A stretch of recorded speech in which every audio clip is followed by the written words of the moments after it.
The last video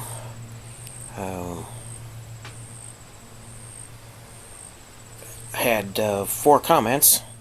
2 of them were what's Muletape? So I figured this would be about what is it. Took the tape off the big spool. I put it on the smaller spool and brought it inside. And it wasn't because that the tape itself needed to be protected, because the tape is not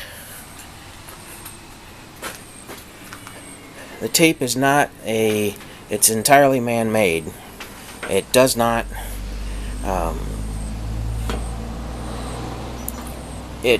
retain water. It doesn't mold. It doesn't decay. Sunlight doesn't affect it. You can burn it,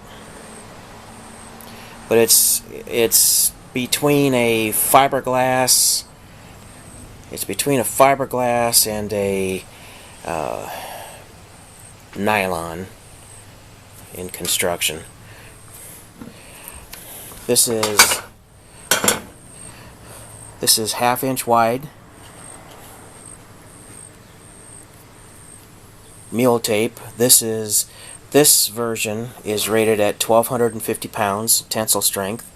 There's other versions also that are rated for less strength and for more strength, but this is what they used, and this is what and this is the spool that they left. This is manufactured by Neptco Incorporated. That's an NSN National Stock Number reference, and all along the tape there's a number.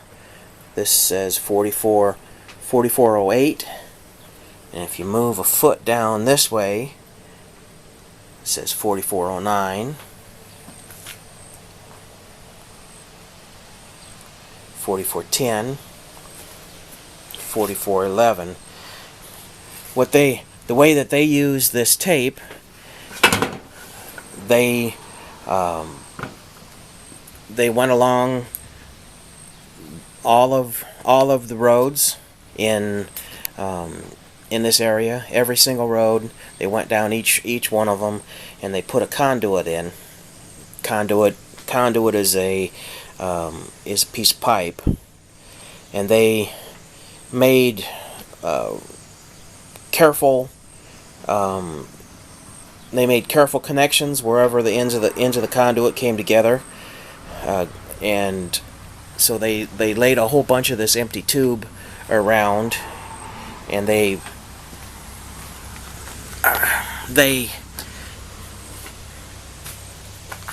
took the end piece,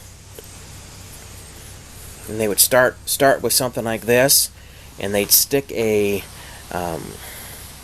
mostly they would wad the tape up. They'd tie a knot in it, and then they'd wad the tape up into 6 or 7 lengths, and then they would wrap that with a whole bunch of duct tape or black electrical tape to make basically a plug or a wad. And then they would send this through the empty conduit with compressed air. One of them big construction jackhammer style air compressors. They would blow this cable all the way through to the other end. And when they got there, they would cut the cable off of the big wooden spool of Muletape, and then attach that to the end of the fiber optics and pull the fiber optics through the conduit that they just laid down. So there's, on the end of the spool, I've already pulled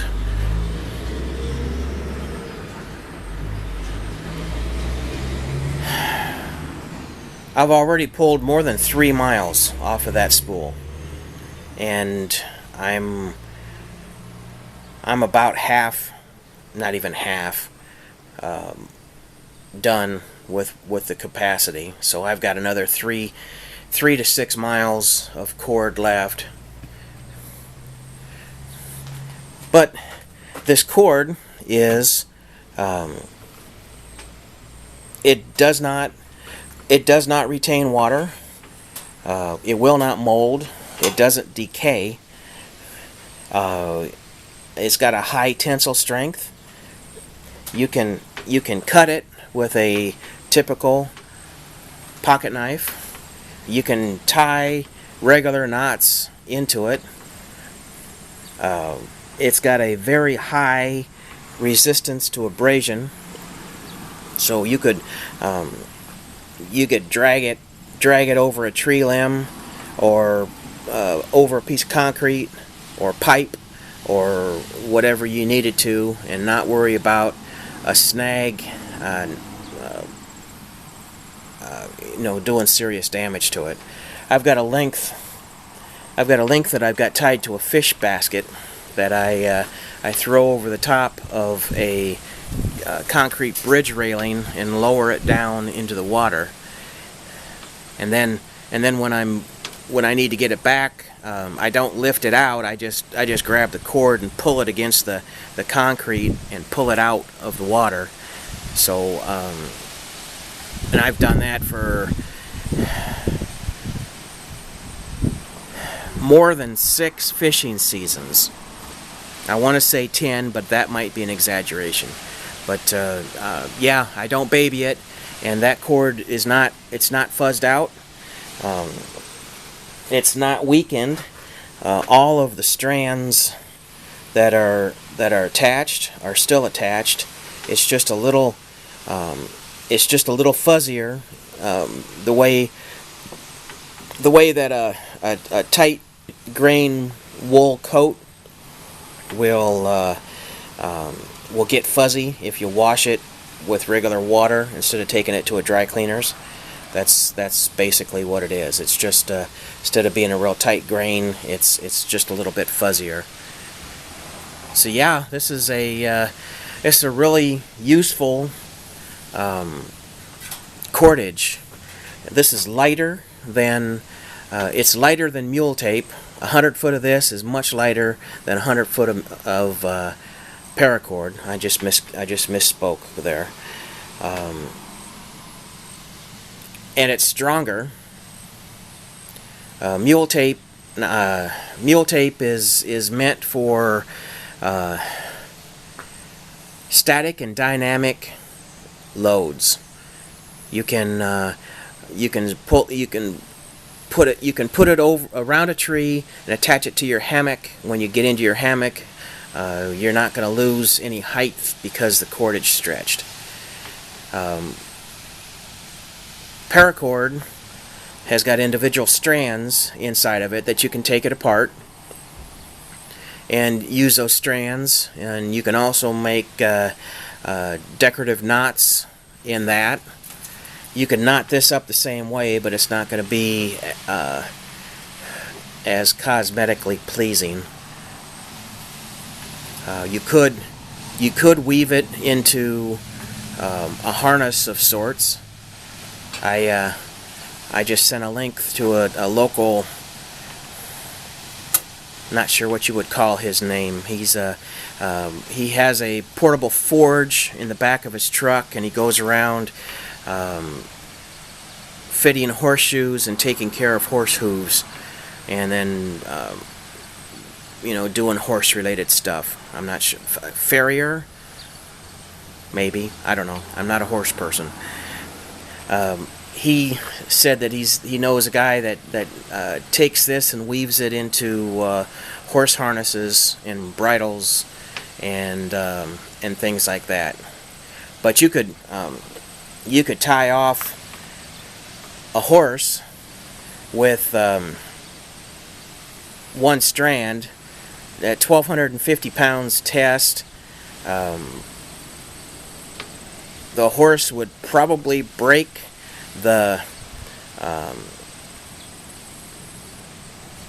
gizmo you tie around their face, bridle or do damage to a neck if it's just a loop around their neck, or pull the anchor out of the wall if you got it attached to a barn wall before you break this. 1,250 pounds is a strong pull, but you could double it up and increase that. 2 strands would be well over a ton of lifting force. 4 strands is 2 tons. So woven together, you could make a tow strap out of this for your car. Yeah, lots of advantages. I just got contacted again. Somebody wants 1,000 foot, so I'm coiling up. I'm coiling up 1,000. They might decide that they only want 500, and then I'll put something else in the box and send that way. I don't. That detail I haven't figured out yet, but there's no discount for. It's the same freight to ship 500 feet as it does to ship 1,000 foot. It takes the same box, and there's the same postage charge. So.